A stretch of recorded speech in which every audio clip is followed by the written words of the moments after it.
As for would I recommend the book? I'm not entirely sure.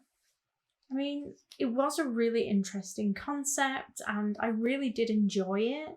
I think there are just a lot of other easy to read thrillers out there that I would probably recommend first.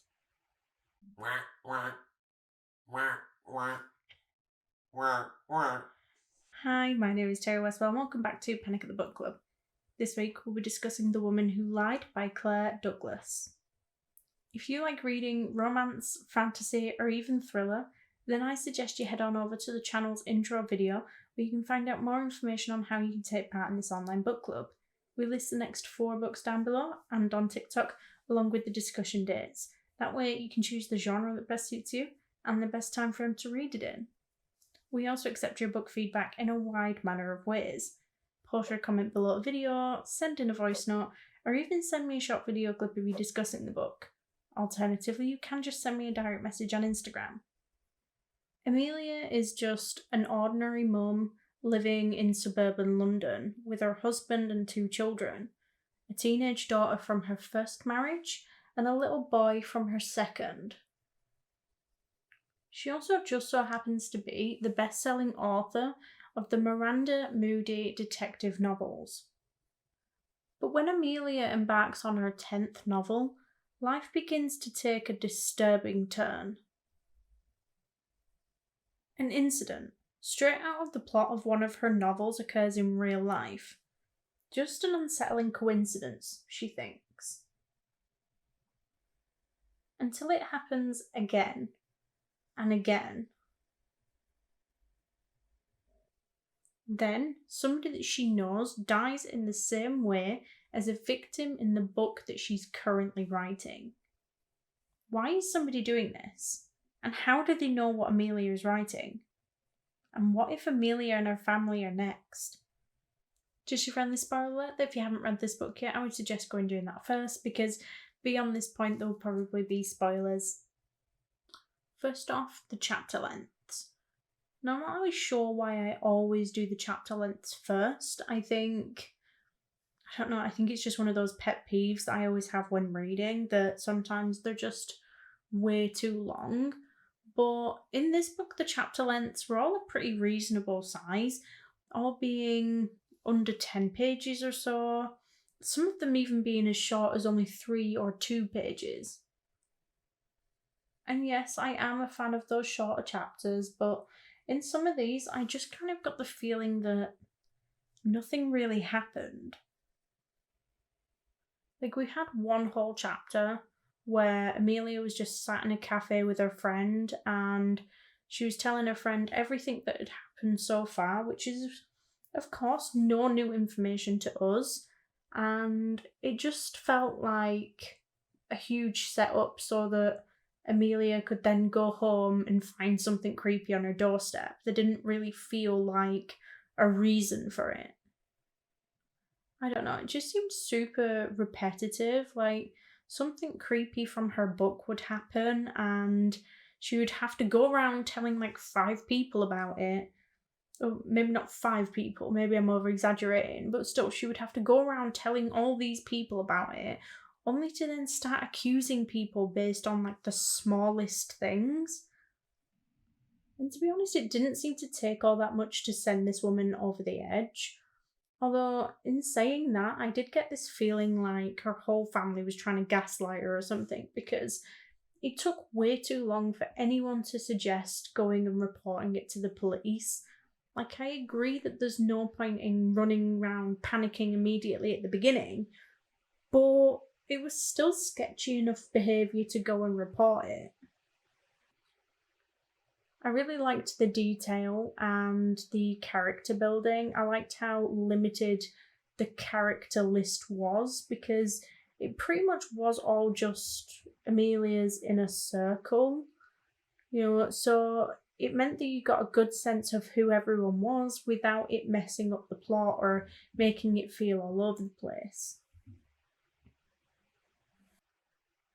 I also really liked how I wasn't 100% sure which ones of the chapters were true and which ones were a part of Amelia's fictional story. Like, From the very beginning, I was trying to figure out who Daisy could be and how those police chapters fit in. I am often really funny about books from multiple perspectives, but Claire Douglas did do a fantastic job of this. For the most part, I thought that this was a really simple read, easy to follow, and probably a really good introductory book to the thriller genre.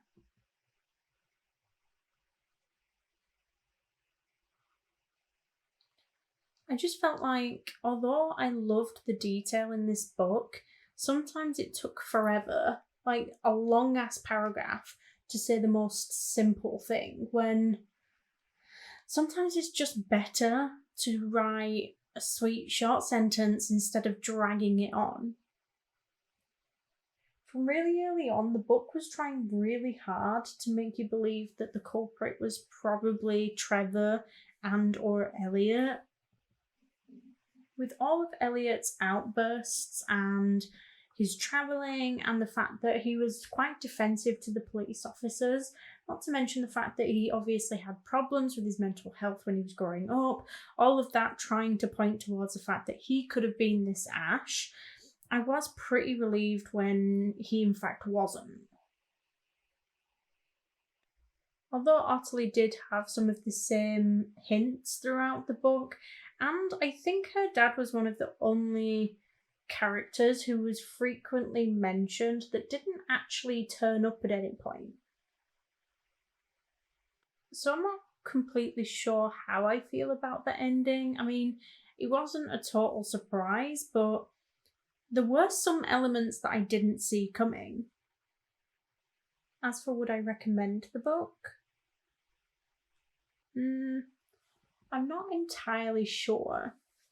I mean, it was a really interesting concept and I really did enjoy it. It should have ticked all of the boxes, but I think there are just a lot of other easy to read thrillers out there that I would probably recommend first. So will I be reading any more of Claire Douglas? Absolutely. It's not like I particularly disliked The Woman Who Lied. I loved the concept and it had some interesting twists and turns. But just because this one wasn't for me, it doesn't mean I won't enjoy any of the others, and it certainly doesn't mean that you won't enjoy this one. But let me know what you thought. Did you enjoy the book? Shelley said that The Woman Who Lied is a good book, even if she did find it frustrating at times. I mean, how many coincidences does one person need before alarm bells start ringing? She was a little disappointed by the story, which sometimes felt like it dragged out a little, but in saying that, she did stick with it. So, despite her frustrations, would Shelley recommend the book? Yes, she would. It's a good book with short chapters, making it super easy to read. Next week, we'll be discussing Credence by Penelope Douglas, so don't forget to get your comments and thoughts in by Monday, the 8th of April at the latest to be part of the discussion. You can now do this on YouTube, TikTok, or Instagram. The following week will be the Tempest of Tea, but don't forget if you do need a little bit longer to read a book, we do now list the next 4 books down below and on TikTok, along with the discussion dates. That means you can choose the genre that best suits you and the best time frame to read it in. Thank you all for joining, and if you like this video, please don't forget to like and subscribe. It is always appreciated, and I will see you next week. Bye.